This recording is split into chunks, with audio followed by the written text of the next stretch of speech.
just when you thought it was safe to go onto iTunes. This is Next Level Guy, the only website that makes self-development as fun as going to the movies. It's time to take the red pill and escape the Matrix.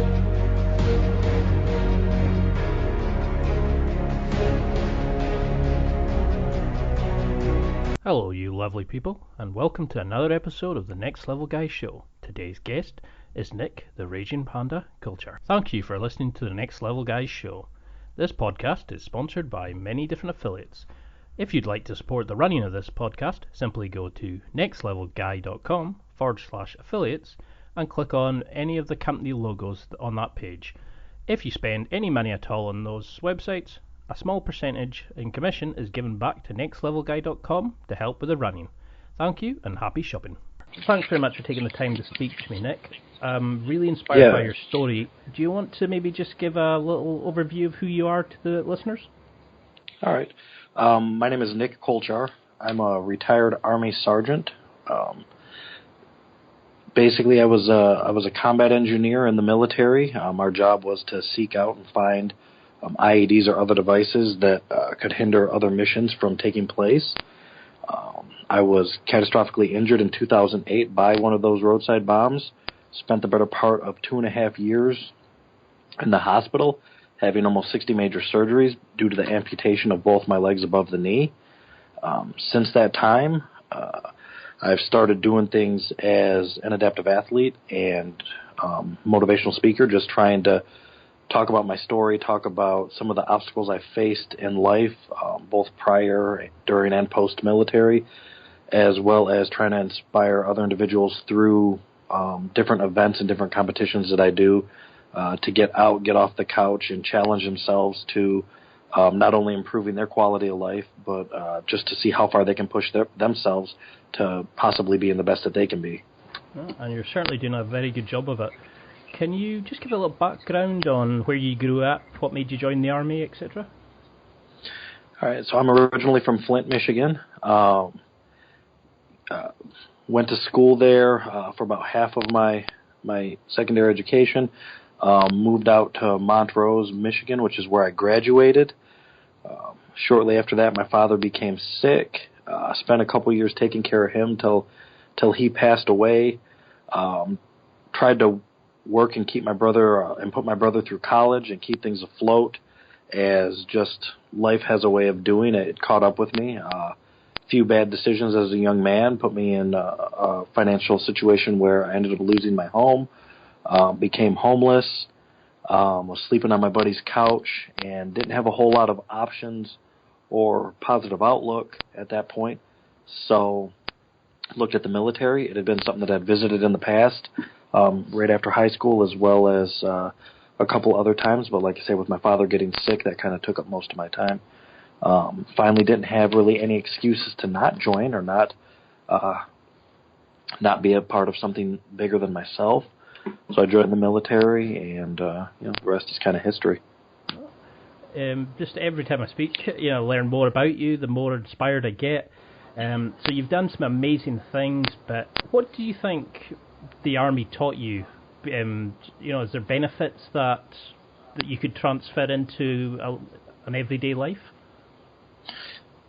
No, absolutely. The Army teaches you a core set of values, honor, integrity, things of that nature, and those absolutely translate into everyday life. Those absolutely translate into, how I want to just live my life now. It can teach you resiliency and grit as well. Teaches you how to have to adapt to situations. Not everything goes as planned. Not even whenever you're not deployed, when you're just in the rear, and you're just doing your daily routine, I guess is the best way to put it in the military. If you're not deployed, if you're not at war, you have a daily routine similar to somebody that might go to an office. You wake up and you do PT, physical training in the morning. Then you have, a roll call at a certain time, and then you have your work day where you have certain tasks that have to be done. And it absolutely, you learn that it's, If you're 5 minutes early, you're 10 minutes late. So you learn to have to be on time, which is actually 10 to 15 minutes early to things. You learn how to be prepared for the situation. They always say if you're in the right place with the right uniform at the right time, you're doing the right thing. And that sort of stuff just translates into regular life. If you're dressed appropriately for the situation and you're in the right place and you're there 10 to 15 minutes early, chances are you're already off to a good start and whatever it is that you're about to do. And there's just a lot that the military, can teach you, basic, what might be considered basic life skills that, you might not necessarily get from your parents, or you don't necessarily get from, school or at any other point. Maybe you were taught some of these things in a loose fashion, but, as, growing up as a child, people very rarely will reinforce this sort of stuff in the way or at the level that the military will reinforce how important these things are. So there's absolutely quite a bit that can be taken from the military, just the military experience, being a part of it, no matter what you did. I mean, do you think that's something that a lot of modern day men struggle with, is that, how to be a good man, how to have routine and discipline in their lives? Oh, absolutely. You see it all over the place, especially nowadays. You see people just lose their shit about, because they're prime example, Canada, the presidency here in America, people lose their shit because their candidate didn't win. And it's you need to reserve a little self-control, maybe look at the bigger picture, look at, how your actions are going to possibly have an effect, or what the action-reaction is going to be. Absolutely, people just, especially now with social media, everybody's gotten everything so on demand, it's always a knee-jerk reaction to everything. People somehow have lost the ability to take a second to think, step back, compose themselves, and think, how is this, how are my actions going to represent myself or represent, me on a larger stage? Is this how I want to be represented? When I was younger, my father, taught me, hey, you're a Koulchar, that's your last name. When you write it out clear so people can see, carry it with pride. That's who you are. That's where you're from. And, the military just reinforced that. My very first day in my unit in the military, I showed up in a uniform that had just been bombed out during basic training from all the corrective training, where they make you do all sorts of ridiculousness, physical activities to try to get you to work as a unit and as a team. And the uniform, so the uniforms that you get in basic training are just usually beat up. And I showed up to my unit wearing one of those uniforms because, well, they hadn't issued me another one, so I didn't know any better. And I had this sergeant take me off to the side, and he fixed my pockets and straightened my uniform up and squared me away and said, you need to get a different uniform. This is unacceptable. You're representing something larger than yourself. And he's like, you look like a shitbag right now. And he's like, you need to remember that it says U.S. Army on one side. And he's like, you're representing something much larger than you, and you need to carry yourself in a certain fashion, because everything that you do resonates beyond just who you are as a person. And I think people forget that, or maybe people nowadays don't have something that they believe in or enough to want to carry themselves with a certain pride or respect. I'm not sure which one it is, but yeah, it's just people just have these knee-jerk reactions nowadays when they need to take a step back, think about how they're representing themselves and whatever else it is that they may be representing, and move accordingly from there. Yeah, it's a very good point. I was always brought up to think of others, show respect to elders, etc. And there's too many people who have that me attitude. It's all about them. And it's like you say, they're not believing in something bigger, doing something for others. I mean, what do you think makes a good man in your opinion? They need to be able to take care of themselves, and they need to be able to take care of that for which they're responsible for. You have a set of values, whatever they are, something that you believe in, and live by those values and hold yourself accountable. We're not all, there are definitely experiences, that will be humbling, but that's life. That's what it's all about, being able to take them humbling experiences, reflect on them, and grow. And for me anyway, be able to take care of yourself and, be resilient. Find some level of grit within you, level of resiliency within you that allows you to overcome, because life's going to throw things at you. Nobody's going to have an easy journey. There's always going to be death, and there's always going to be things that happen and obscure occurrences and stuff that's unforeseen. And it's really, people just lose this understanding that it's not those circumstances or those situations that define you. It's typically how you respond to those situations, how you pull yourself back together, how you pull the people around you back together, things like that. And sometimes I think it's lost. It's a lost art. Unfortunately, in today's society, it's a very lost art. Are you okay to talk about the injury itself, or? Yeah, no, that's fine. I was just wondering if you could give just a sort of general description about how it happened. Because I read that you were in a hospital bed for 2 years, and then you've bounced back to inspire so many people, and you're inspiring and changing so many lives. But, can you just give a little background to what actually happened? All right, so I was deployed in early 2008 to Sadr City, Iraq, and what our mission was, we were there to find roadside bombs, find IEDs, things of that nature. On August 26th, during one of these such missions, they had placed a device inside a shack that was kind of on the side of the road. And that's the best way to describe it, as a shack. But really what these were kind of like business fronts for the locals that lived in the neighborhood. They had these what looked like little shacks or shanties, and they would kind of operate businesses out of there. But somebody had placed a device in one of those shacks. Our two lead vehicles missed it because it was hidden very well, and they detonated it. They detonated the device on the vehicle that I was in. I was standing up as a machine gunner in the vehicle. The device came in on the passenger side, struck me directly through the thighs, and ended up embedding itself in the side of the vehicle on the driver's side. The gentleman sitting in the passenger seat up front got lucky. He was leaning forward at the side. My sergeant that was right there was leaning forward at the side, sending a message on a piece of equipment that we have in the vehicle to communicate between vehicles. And if he'd have been sitting back, it probably would have taken his head off, but he came out unscathed. My driver was not so fortunate, had some shrapnel bounce off the windshield and hit him in the head and ended up taking his life. We had two gentlemen in the back that were scouts that were also supposed to be lookouts for anything inconsistent in the environment. They suffered minor injury. So when it happened, all of the communications in the vehicle completely went off. All the lights on the vehicle completely shut down, and we were still moving forward. I had went from looking over the vehicle at the time to kind of staring directly through the windshield. So I thought maybe my legs were broke from the concussion of the blast or something. I had no idea that it was as serious as it was.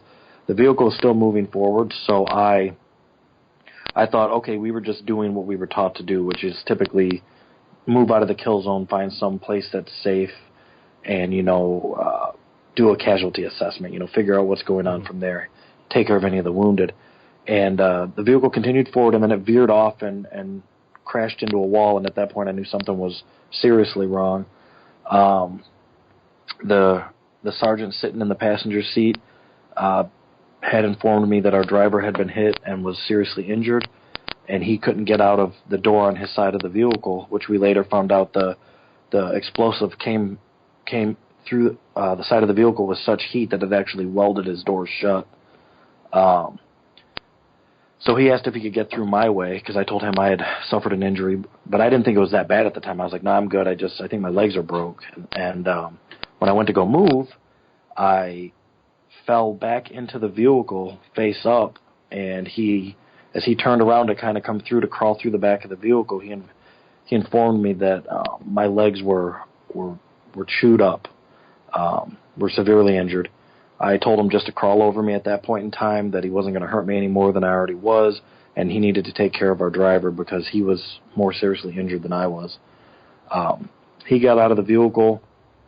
I spoke with the two guys that were in the back, trying to make sure that they were okay, trying to get them to calm down a little bit, because one of the guys had suffered a little bit of, not shrapnel, but like stone and sand and other things to the face. Tried to calm them down, told them get their weapons, get out of the vehicle, pull security, help out. I dragged myself to the back of the vehicle, at which point I was met by one of the medics. They started to try to tourniquet my legs, but my thighs were so large that the tourniquets wouldn't go around my legs. About this time, I started to lose feeling in my hands.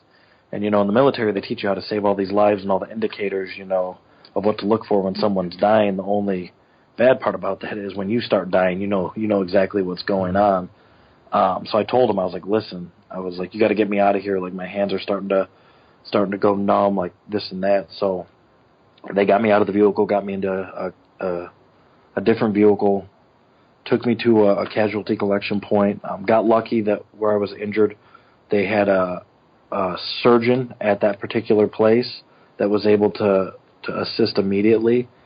They were able to stabilize me there, got me on a helicopter, and flew me out up towards Baghdad.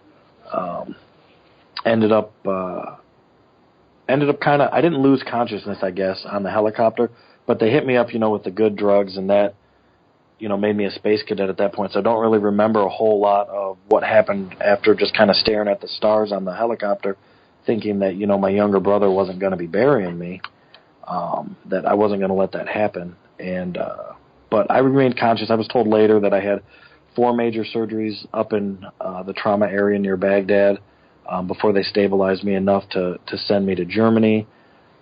Ended up having a few more surgeries in Germany. During this time, they were having issues keeping me stable. I died a few times, so much to the point that they thought they were going to have to expedite my brother out of country. So my brother was back home on stateside with a bag ready to go after he was notified that I'd been seriously injured. They didn't think I was going to make it out of Germany, so they were getting ready to expedite my brother over to Germany to basically say goodbye to me. But ended up stabilizing enough for them to get me back stateside. Spent a couple weeks in a coma. And then after that, my physical therapist and occupational therapist, they come into my room and, they're introducing themselves, saying this is who they are. And they asked me to grab one of the bars above the bed, that I don't know what they use, the little triangle looking thing, and say, can you grab this? And I'm like, sure. And they're like, can you sit up? And I sit up, and they're like, great first day. And that was kind of day one of trying to get my life back together at that point was, can you sit up?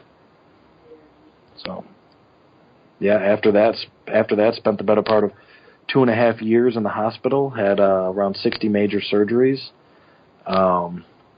just trying to figure out how to get my life back together, just, get back to what is now going to be the new normal. Not even thinking or considering about doing a lot of the stuff that I do now, just how am I going to live daily. So, I mean, it's as horrifying as the situation was. I find it, the fact that you were thinking of others, and it's something that you wish you could never let happen to anybody and change it. What's your thoughts on the war at the moment? Have you made peace with what happened, or is it still something you struggle with daily? No. To be honest with you, I really wasn't angry even kind of from the get-go. I understood that, we were there doing a job. I understood that the people that we were fighting against, they were there doing their job, and it was what it was. It was what it was. It is what it is, however you want to say it. If the shoe was on the other foot, I would have, we would have taken their life if we would have found them before they got to us. So it's just, it's the nature of the beast. So I can't be mad at it, in all honesty. So it's not something I let bother me. I knew as an adult when I joined the military, especially one that was so entrenched in war, that there could be possible side effects. Now, to be honest with you, I was fully fine with possibly dying. I never thought that it was going to be like this. I didn't expect to suffer some sort of catastrophic injury and have to live with it after that. So I can say that in itself was unexpected. I guess I really hadn't prepared for that. You kind of prepare for one or the other. I'm either coming home or I'm not. Nobody ever really tells you about that in between ground. So yeah, that was unexpected for sure. But no anger, no animosity. I mean, I find it remarkable because, we have a society where small incidents can make somebody show hatred and emotion. How do you think you bounce back from something that would, well, in my opinion, would crush lesser men? You've turned your life around and inspiring others. Is, in your way of thinking, how did you manage that? Was it? It wasn't something like overnight. Let me put it that way. There's definitely low points. There's definitely frustrating moments. The best way that I kind of like in my situation is that you've lived a life and you know how things are done. You know how to do things, and then you have to start over. It's like being reborn again, like a baby, but you still have all of this knowledge of how to do things.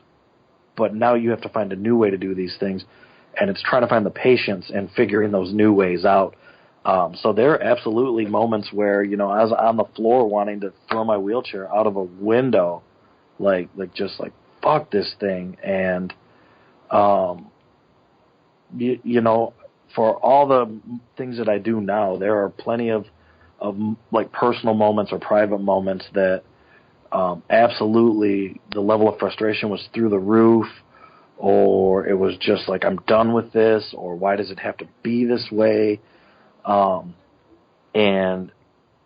I don't know, a lot of it I think goes back to kind of just how I was raised. I was just, we were raised to understand that things happen and that, we are, my father used to say, I distinctly remember a conversation with my father. I couldn't have been maybe but 10 or 11, and we just lost my grandmother. And my grandmother had been living with us since I was like 2 or 3 and had raised us. And we just lost her to cancer and, was just sad. Came home from school and the chair that she was always sitting in the kitchen to greet my brother and I, she wasn't there and it was empty. And I remember I was just crying. And my father, like, he got home from work and, I was just crying. And he took me and he sat down and he was like, he's like, listen, he's like, we're Koulchars. He's like, we're survivors.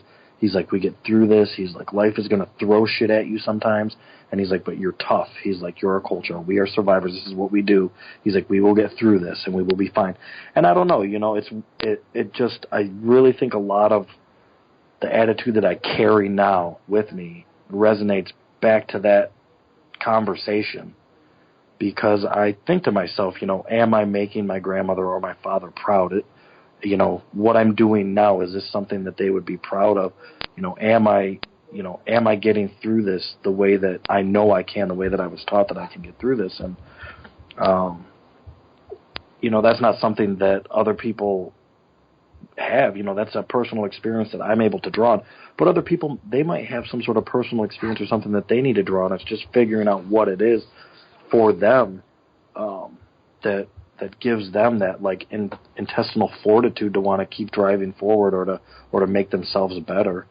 But for me, I distinctly remember that moment growing up where I was told this is what we do. We're survivors. We get through shit. So. No, and I can definitely say that they'd be proud of what you're doing, because you've done so much for other people. There's so much love for you on the Facebook page, and was there at the time when the accident happened? Was there anything that you distinctly remember that made you laugh or you felt really funny? Was there something that kind of a light in the darkest moment, or? As cheesy as that question sounds. No, it's was there a positive that maybe you can remember, or? It was, in the beginning, it was kind of just getting the nerve to talk about kind of what had happened. and now, like I shared my story with you a little bit about what happened, and I've shared it with plenty of other people, and it's interesting because you say, you have this effect on people, and these people just really support you, or you're helping change lives. And, it's kind of ironic because me having the opportunity to share my story is therapeutic in a way for me. So I think it was kind of like the first time I was able to actually talk to somebody and be truthful, because, sometimes you give people just versions of what you want them to hear. And I think it was the first time that I was able to, truthfully tell the story in its entirety and kind of what I was going through in my head in those moments, and share that, share those personal thoughts that I think really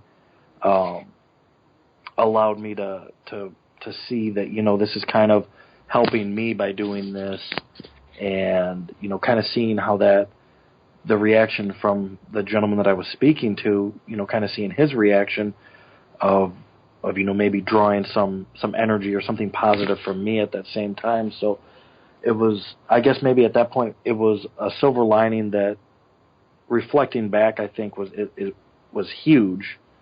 In the moment, maybe I didn't quite realize how important it was, but I think maybe that was kind of the very first step for me in being able to wrap my head around the situation and maybe trying to take this forward in a positive way.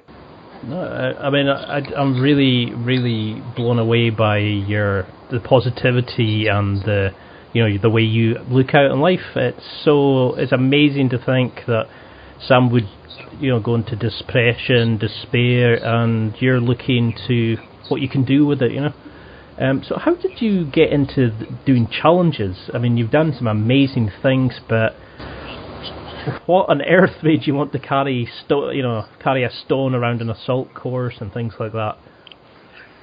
After I was injured, it was a lot of just, this is kind of what you're able to do. It was a lot of the physical therapy, occupational therapy community at that point in time. We're talking almost 10 years ago now, 9 years ago. It was very clear cut. People were definitely doing their recovery out of textbooks, and the majority of the patients that these people were used to dealing with were usually like elderly people or people that were out of shape or things like that.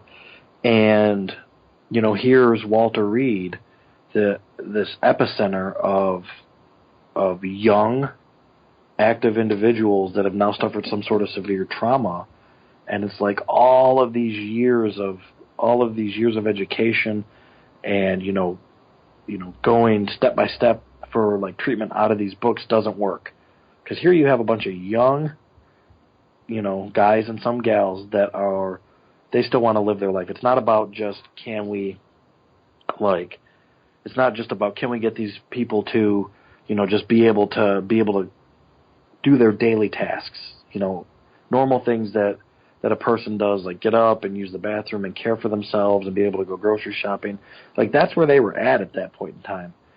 So when I was going through there, and I continued to want to try to push their recovery efforts, like I want to try this, I want to try that. It was very much like met with concern. And sometimes you'd have to tell these providers, you're like, listen, I literally took a bomb to the ass. I'm not fragile. Like, I can try this, and if I fall, so what? And it was completely blowing some of these PTs' minds, that mindset of I'm not fragile, I can take it. And it wasn't just me. It was a whole room full of guys and girls that were just like me. And so in the beginning, it was a lot. You're constantly being told, this is what we expect from you. This is about as far as you're going to get. And then, I was introduced to a group called, Achilles International, and they out of New York, and they do hand cycling. And they're like, hey, how would you like to hand cycle a marathon? And I was like, piss off. And I'm like, that's ridiculous. And they kept asking for probably, at least a year. They would come from New York once a month and say, hey, do you want to go outside, give this thing a try? Finally, after about a year, I gave into it, and I went up to New York. They do this thing called Hope and Possibilities. It's in Central Park. It's 5 miles in Central Park. like the third weekend in June every year, and it's not just veterans; it's everybody from they have children's programs all the way up to their veterans program, which is what I'm in, and they want to get people out, and they want them to start, try to be able to show them that they can still do something. So I go out on this hand cycle, and it's basically a wheelchair that sits really low to the ground, has these arms up front that are similar to like pedals on a bicycle, but you use your hands to push it, hence why it's called a hand cycle. And did 5 miles around Central Park in New York, and was like, this is amazing. The wind, it was going fast again, and it was outside, and it was just nice because it was kind of like I was on my own. It's some people like to run, and sometimes the reason they like to run is because that's their way of being in their own head with themselves, to think about whatever and just enjoy nature or the outdoors or whatever the case may be. And for me, it was like, wow, this is amazing. It's something that gets me out, that I can do on my own, that I can be left alone to my thoughts, and I'm outside and I'm breathing in the air, and I just feel great. So I expressed interest in wanting to do my very first marathon here in Detroit, Michigan, which was my home base. Michigan was my home. So they let me borrow a hand cycle, and I did my very first marathon. Albeit I didn't train for it much, and I made the mistake of going out with my brother and my cousin the night before and drinking, so I wasn't really, but I did it, and really what got me through that wasn't that I was like necessarily physically prepared for it, but it was just grit. I was like, I'm going to do this, I'm going to finish it. So it wasn't great. I was hurting for days afterwards, but I finished it. And from there, that's really what kind of got the ball rolling on, well, what can I do now? So now it's like I want to start training and see how far I can push myself in this. And then, with that, I got a couple years later, I got introduced to CrossFit, and CrossFit was really another game changer for me. Because I had power lifted in high school. I'd always liked the gym, the traditional, what some might call bro lifting, like your bench, your squat, your deadlift. That's what I'd done growing up in high school for sports. I'd power lifted. That's what I knew. And CrossFit was something completely different.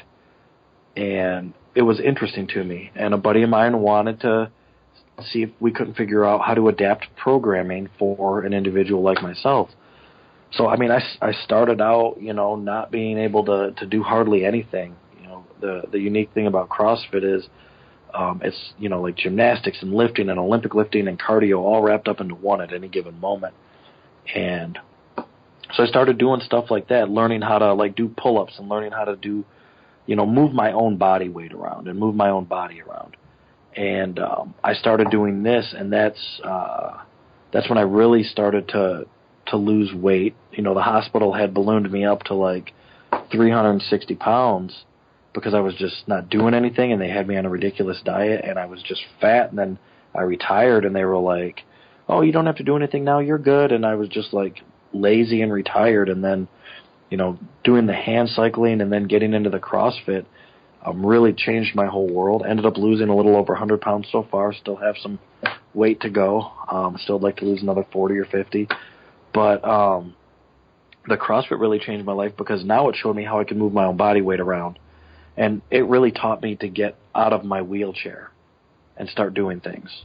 Because when I first started, I was always trying to figure out, how can I do this in a wheelchair? How can I do this in a wheelchair? And I finally realized that the wheelchair was actually kind of a prison.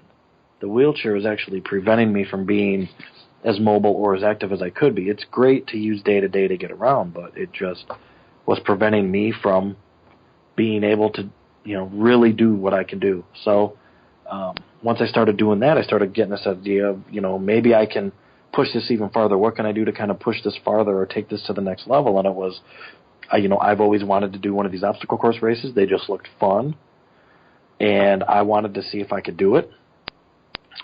So a friend of mine who I was at the hospital with, he had gotten into doing Tough Mudders and some Spartan races, and we were at the New York City Marathon together, and we were at a dinner the night before, and I was telling him, hey man, I'd really love to do one of these races. What do you think? And he's like, yeah, I have a great group that I do these races with. And he's like, I think that would be awesome. Let's try to put something together. So ended up getting in touch with a group called Oscar Mike. It's a veteran-owned apparel company, and they also have a foundation that helps sponsor and keep veterans on the move and active. So on Memorial Day, 2015, I went out to Miller Park in Milwaukee, and we did a Spartan race out there where we basically crawled around the baseball field. Well, I crawled around the baseball field. And the rest of the group, that was there, they did the race, and certain obstacles that I needed assistance with, like walls and things like that, would give me a boost to grab the top so I could try to get up and over it. And we started as a team, we finished as a team, and that was really a game changer for me. That's what really changed. And I know I've said this a couple times. I guess I've kind of had a progression on these kind of like life-altering events or doing things with these groups that have just been life-altering, and they really have. But yeah, that changed things because I started to see that,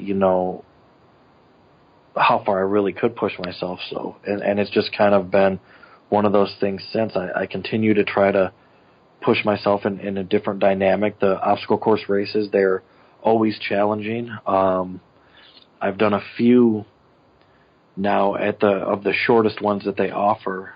In May, though, I'm getting ready to try Spartan's longest race, not longest, but one of their longer ones, which is going to be about 3 times the distance of anything that I've done. So we'll see how that goes.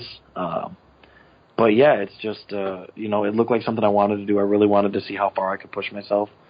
And, it turns out, like anything in life, I mean, everybody thinks that they can do everything on their own, but like anything in life, somebody's probably helped you out in some small way along the way. And that's kind of how it was with Oscar Mike. We started together as a team. We finished as a team. They helped me where I needed it, and I, you'd be surprised, I even able to help some people where they needed it. And along the way, a lot of people told me that I was inspiring them to keep pushing. So, even in me just being out there, it turned out I was helping other people along their journey as well, which was, it was incredible. I can't say it's incredible in the moment while I'm out there because, I mean, it just sucks. Like, you there? Oh, yeah, I'm sorry. Somebody tried to cut in on the call. But like I was saying, it's like, a lot of the people in the groups around me, like, they're having fun, and that's great. But like, usually when I'm out there, I'm crawling around. It's a long day. It's incredibly taxing. So it's not, I can't say in the moment it's fun. I can say, reflecting on it is the fun part. Thinking about the day is the fun part, but sometimes like living in those moments, you're definitely in the meat grinder, and it's not always one of those times where you're like, oh man, this is a great time. I mean, I love that hand cycling gave you, your freedom back and your ability to go and do what you wanted to do. Yes, so, I've mentioned Achilles. I don't work for any of these. I just want to be clear, I don't work for any of these, but I do. I have volunteer time to speak at different things on their behalf to help support them. But like I've mentioned, Achilles International and the Achilles Freedom Team, I still hand cycle with them and do a lot with them. I'm going to be doing the Boston Marathon in April with them. Like Oscar Mike, I've mentioned them. I've done a couple of these Spartan races with Oscar Mike. Oscar Mike even sponsored me to go down to Wadapalooza back in January, which was a large fitness festival and CrossFit competition down there. They had an adaptive division, which was a first really in the CrossFit world, to have an adaptive division offered for actual competition. Got my ass beat, but I went down there. That was a truly humbling experience without a doubt. But it was what it was. The workouts didn't fall my way, and some of my weaknesses were shown, but it definitely inspired me to go back and work on some things that I'm not great at. So Oscar Mike's been fantastic in keeping me, on the move, as they say, and active. I do some things with Operation Enduring Warrior, or OEW. I've done a couple obstacle course races with them, and they've been a great organization. They really provide a lot of support when you're out on the course. They've been very inclusive. Like my wife has ran one of the races alongside me, and I know that for her that's probably been a pretty big deal. She talks about it quite a bit, so I get the feeling like it was maybe good for her as well to be a part of that experience. So, I mean, that's just been amazing to have, my loved ones included like that. But yeah, it's, those are probably the top three that I do quite a bit of the activities that I do with. And then I have some involvement with a few other groups, but not in the same capacity. Help for our disabled troops here in Michigan has been, I do a lot with them as far as their operations side of it, but they've been great to want to sponsor local athletes here in Michigan to try to get them out and active doing some of this sort of stuff. So I'm actually working with them right now to try to get, some Michigan veterans together and out to possibly do the Spartan race coming up in September, so that should be good. I wanted to make sure that these charities got the recognition that they deserved, and I love that you're giving back to them. And something I did notice when I was researching into you was, you've got such a beautiful family. Yes, so we just had our first son, Finnegan, back in July. It's it's been great. I've known for a long time that I've wanted to, be a father. Definitely have a son. But it was the experience as a whole was eye-opening and humbling. Like I said, I always known I wanted to be a parent, and the experience didn't really go the way we wanted it to. It took a couple of years, and in the beginning it was always we'd love to have a son, but by the end we were just like, shit, we just want to get pregnant. We just want to have a healthy baby. We don't care what it is, and so it's amazing kind of how the process has really changed my mindset in that capacity, and definitely made me appreciate what we have now. But it's fun, I have I have the opportunity to try to impart some of my wisdom, the little bit that I may have, onto him, and try to hope that he can grow into be the best, the best person he can be, and a productive citizen, and things like that. So it's just an opportunity for me to hopefully, allow my family to grow. I always, I at least want my children to be better than me. So I'm hoping that, along the way, and we hope to have more kids, I'm hoping along the way that, they can take something from me and find a way to make themselves, better and make it, farther than I do. Well, it sounds like you're both being amazing parents. At the moment, I've got two nephews and a niece, and I love being, the uncle, but I definitely want kids myself.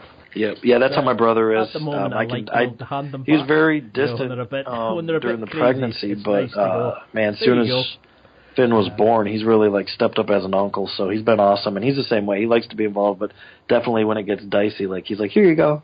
When it's coming to changing nappies and things like that, it's like, no, on you go. So I mean, is there things that you've learned, what would you say your top 3 tips are for being a better husband, a better father? I mean, there's definitely, there's things I'm still learning, right? So I do a lot of stuff. I work full time and I'm traveling quite a bit. I definitely try to make my family a priority. I've always tried to make my wife a priority. I've always tried to make my brother a priority, because, they for the longest time have been the only family that I've had, and now I have a son. So a lot of it is you just have to, make the people that you care about or your family a priority, absolutely. And even I'm still learning that, it gets rough some nights by the time I leave work and I go to the gym and I get home and, I maybe see Finn for an hour or 2 at most, and I have to play with him the whole time because I haven't seen him all day. And then, maybe my wife feels neglected. I'm still figuring it out. I don't have all the answers to everything. I'm still figuring it out. But, so I've been trying to find ways to, make sure that I show her that I still care about her, that she's still important to me because she is. And, so, family front's big. It's definitely something that's important. Other tips would be, you need to be able to find the positive in the situation. You need to be able to find the positive in any situation, right? So, life's always gonna shovel something at you, that isn't what you're looking for, but you have to try to find the positive out of it. Now, the positive may be you going through the situation, and it might not be something that's up front. The answer might not be up front. It might be something you just have to experience, and as you reflect on that experience, you can take something from it, and that's going to be your positive. But because a couple things that I definitely believe that, like, suffering breeds strength. That's something that I preach because I think it's true. I think without us all going through something or experiencing something, then one, life's going to be boring, but you're not going to have anything to draw on, to give you that strength in the future if you really do become challenged by something. So, it's definitely finding something positive in those situations or those times whenever life seems to be the most trying. And I would say probably my third tip is it's attitude. We talked a lot about positivity, but it really is. I really believe that your attitude will dictate the outcome. If you go into a situation and you have a bad attitude, chances are you're going to have a bad outcome.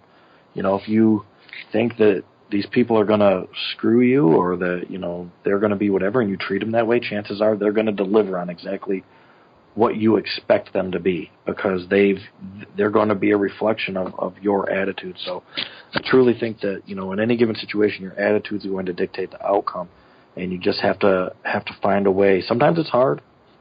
It's very difficult to maintain your composure. But a lot of times if you're able to maintain your composure, it kind of goes back to that whole, representing yourself and who you are, or if you're speaking or talking or representing something larger than you, it goes back to that. Not all situations are going to be easy. Some people will try to push your buttons, and it's just a matter of, maintaining, your attitude, maintaining that positive attitude, maintaining, an attitude that's going to allow you to get through that situation, in a positive manner. So. Right. And there's that saying in there that if you point the finger of blame at somebody, there's four pointing straight back at you. And it's like you're saying, it's all about how you adapt to the situation. It's how you handle the situation. And that if you can see the positive in something, you can certainly make the best of a situation.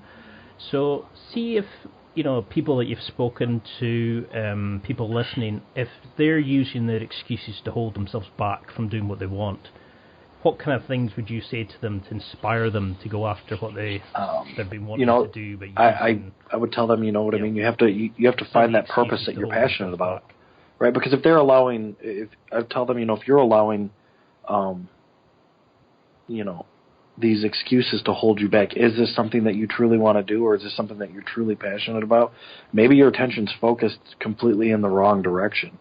Because a lot of times if people are letting little things prevent them from doing something that they think is going to be life-changing or this amazing experience, chances are it's probably not as important to them as they think it's going to be. And maybe they need to find something that they're truly passionate about that will get them past being able to make them little excuses. So sometimes, people are just focused on the wrong things. A lot of times if they're letting small things or little excuses get in their way, chances are it's probably not something they truly care about or they're truly passionate about. It's just something that maybe they've at some point along their journey they've thought that they need this or they need to have this experience to validate something. But if you do or you find something that you're passionate about, that you care about, you won't have little things stop you. You won't have little excuses stop you, or you won't let them stop you because, you can tell when people are passionate about something. I mean, like my wife sometimes, when we start talking about certain things, for me, it's like veterans and like people preventing, people allowing little things to stop them, things like that. When I start talking about some of this stuff, like sometimes she thinks I get upset, and I'm like, no, I just have so much, like I speak with such passion, like my voice just becomes so firm, and she thinks like I'm getting upset, and I'm not. And it's sometimes you just can't get how you feel out fast enough. That's how I know, like, this is, I was just telling her today, I would have never thought that I would be doing stuff within the fitness community and this and that if you'd asked me years ago. But the more that I get to do these things, the more people that I get to meet, the more people that I get to, have some sort of positive effect on or help maybe get past whatever barriers that they're facing. It cements for me that this is like the direction I should be going, because it just completely reaffirms the passion that I have, and it doesn't, like, the fire doesn't seem to like dwindle down. It seems to just like flare up sometimes, like the more I get into some of this stuff. So for me, I would say people just need to find what they're passionate about. When they do that, other people will see that they're doing something that they love, and they will surround themselves with positive people, and things will change. They'll notice their quality of life is different when you're doing something that you love, because the people that support you and care about you, they'll be the ones that are around you, because the people that don't, they'll fade away, and you'll see the impact that you're having not only on others but on your own life. So for me, it's always trying to tell people, if they're doing something that they love and care about, people will see it and they will be successful. Success isn't always measured by money or how much stuff you own or this or that or whatever. Sometimes it's just like what your quality of life is. Do you love waking up in the morning? That could be measured as success for some. You can feel the passion when you talk about this. I can feel that this is something you're passionate about, and so to say, motion creates emotion. If you're doing something that you enjoy and you're doing things, it makes you start to enjoy what you're doing. I've got a couple of friends who have disabilities and stuff. What do you wish people would remember about disabled people? Is there something that really annoys you about for me anyway, I believe that there's this common misconception that a person that has a disability or is in a wheelchair wants a person that doesn't to feel sorry for them. Most of the time, those of us that have some sort of disability or barrier that's, sometimes I hate the word disability. I use barrier a lot, because I think sometimes disability has a negative connotation, and it's almost like meant to keep you down. But that's just my personal opinion. But a lot of times when you start dealing with people that have barriers to overcome, those people are strong. They, especially if you see them out in the world doing their thing, okay, they're overcoming some things just to do that. It's not just when you get out in the world, especially me, like I have no legs. I might as well be like a carnival sideshow. People love to stare, and I get it. It's not something that people see every day, right? But that's just one more thing that I could let get me down or drive me indoors, but I don't. And it's like that for everyone. Somebody maybe has forearm crutches and they walk, awkwardly funny because of whatever their disease is prevents them from being able to have the mobility to have a typical gait. People are going to, people stare at that stuff, right? They stare at what's different. And most of the time, at least the people that I know that have, overcome something or that have some sort of barrier or disability, they don't want people's sympathy. Like, you can talk to me like a regular person. I'm not a special case. I get a lot of times, I have so many people that'll tell me good luck. Well, good luck with things. It's like, and maybe I understand that they couldn't fathom having to live life without legs, and maybe in their mind they're like, shit, if that was me, I would have eaten a bullet a long time ago. And because I just sit there, and when they say good luck, I'm always kind of shocked. And usually, my knee-jerk response is, well, good luck to you too. Because I'm chuckling on the inside, because it's like, man, when a person just tells me good luck, I think they must think my life is shit. And I'm like, I think to myself, I do okay. I work. I'm able to do all these other things. I'm able to travel. I have an amazing family. And I'm thinking, what the fuck do I need your luck for? Like, I've created my own luck. So I guess I just kind of like chuckle in my head a little bit, because I'm like, no matter what this person has said to me and how nice they were, at the end of the conversation, they go and ruin it. And they're like, good luck. Because to me, that's like their way of saying, man, your life's over, or shit, good luck with that on your journey. So I think what a huge common misconception is just people think that we want sympathy, those of us in this situation. And I think a lot of people miss the point that most of us are probably hard as fuck. Like, we've overcome some shit, and most people are probably tougher than they think. And, we don't have to be like treated with kids' gloves, or you don't have to walk around on eggshells. Most of the time, you're probably not going to offend us. Most of the time, our humor is probably going to offend you, because we'll make like a cripple joke, or we'll even use the word cripple, and people, oh my God, you should see people cringe. And it's like, it's okay, I'm in a chair, and it's just kind of funny, because sometimes I know myself and some other people will do that just for kind of the shock and awe value, just because it's like, okay, some people are just being whatever, and it's like, it's time for us to separate, because you're not going to ever get it. But yeah, I think people completely miss the fact that if you have a disability, or you're in a chair, or whatever, that chances are you have probably overcome, and you are overcoming some great odds to be able to continue to live your life, and that's a strong individual. I think that's an absolutely brilliant answer, and it's something that people need to remember is nobody wants sympathy. They just want to be treated like a human being, and something that I love to finish off these kind of conversations is I ask questions. So I throw a couple of statements out, and then a couple of words you reply back. Right now, So I've been digging Sidewalks by the Weekend. Song, for instance, I think I would consider him more like rap R&B, maybe, I guess. Country western, or so it's The Weekend and Kendrick Lamar. It's really good. Kind of just talks about like surviving through rough situations. Maybe that's why it resonates with me. So is that your to be honest with you, I listen to everything. Or is there one that you when I say everything, I mean everything. I have my playlists contain everything from country to rock to like rap to R&B, all the way to, I even keep some classical. So I mean, it really just depends. Every day is different, every mood's different. But I would say I've been resonating with that one quite a bit recently. What would you say your favorite film? I mean, well, let's face it. Is there Christmas favorite. Like, let's go with Christmas Vacation. That's always a winner. But yeah, I enjoy movies. For me, once again, I will watch everything. It's more of kind of a mood.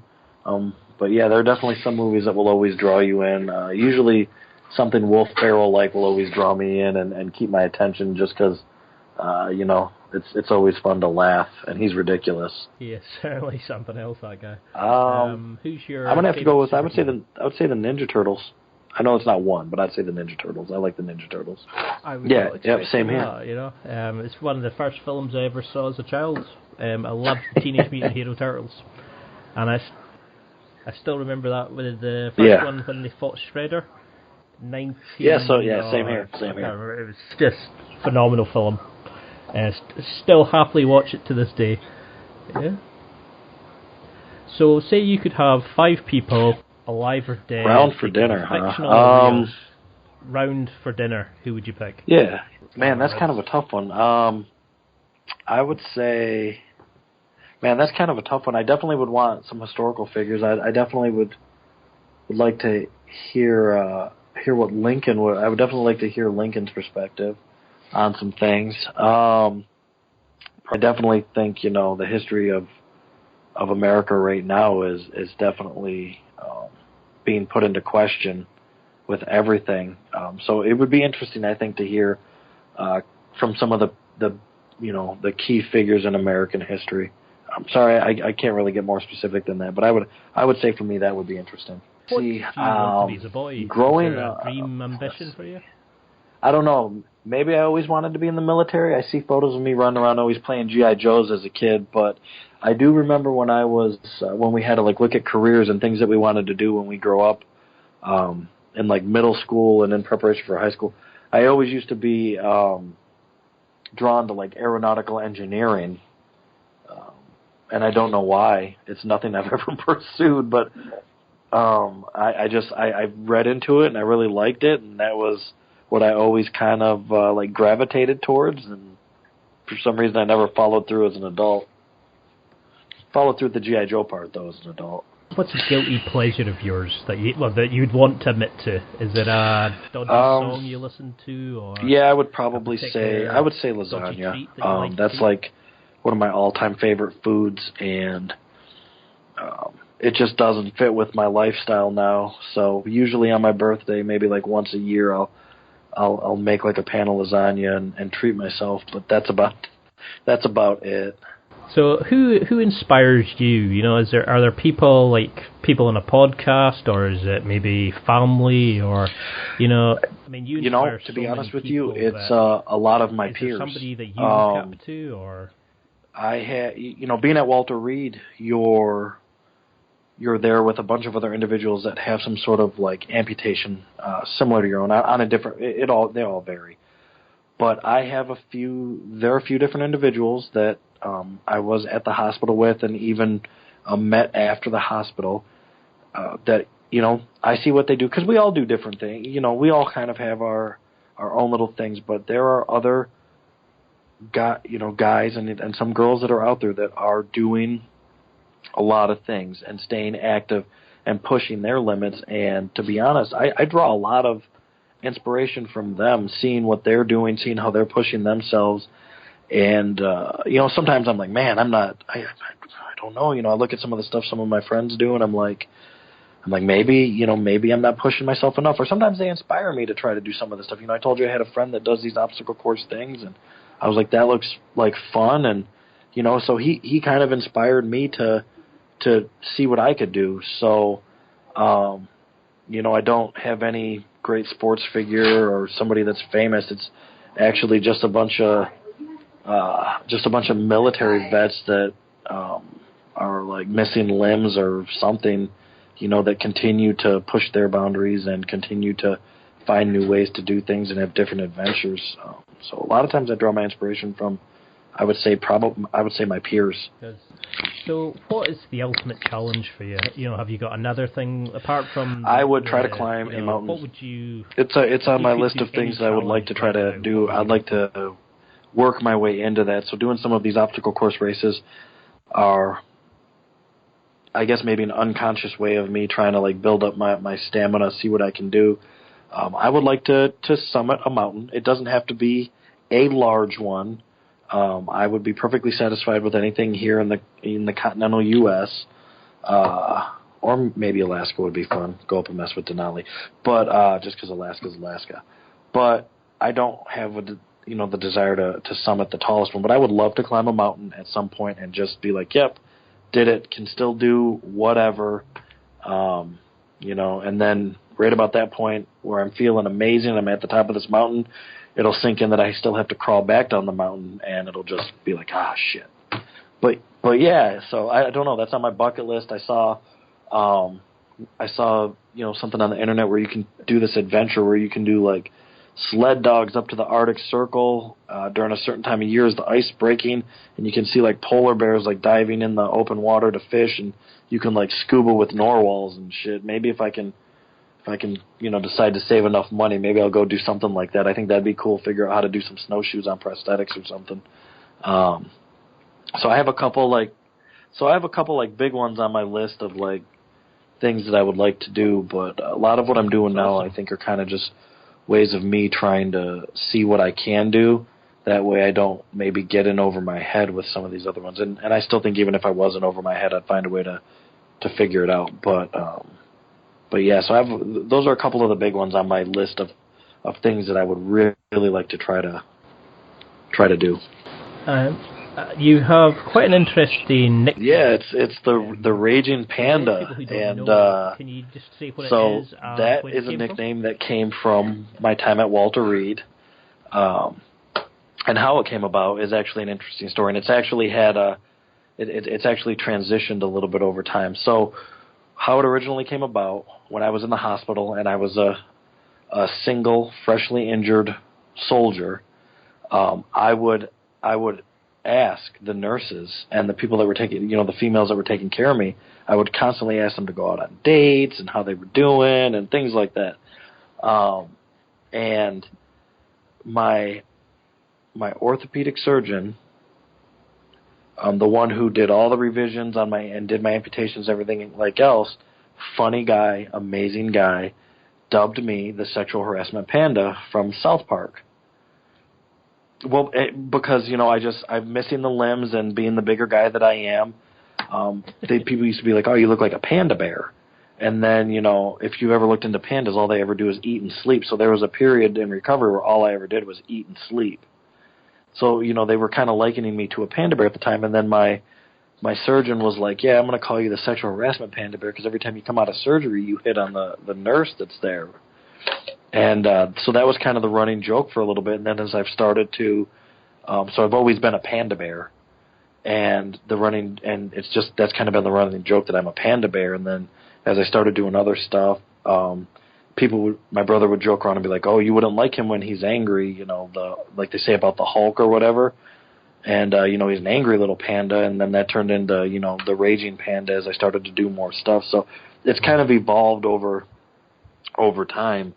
But yeah, they kind of always likened me to a panda bear at the hospital, and it's just kind of stuck with me. And then as I've started doing more of this stuff, kind of just picked up the whole my brother and some close people started just calling me a raging panda because they're basically saying that it was just becoming unstoppable. So, and that's kind of just how it's stuck, and it's fun. Everybody loves panda bears, right?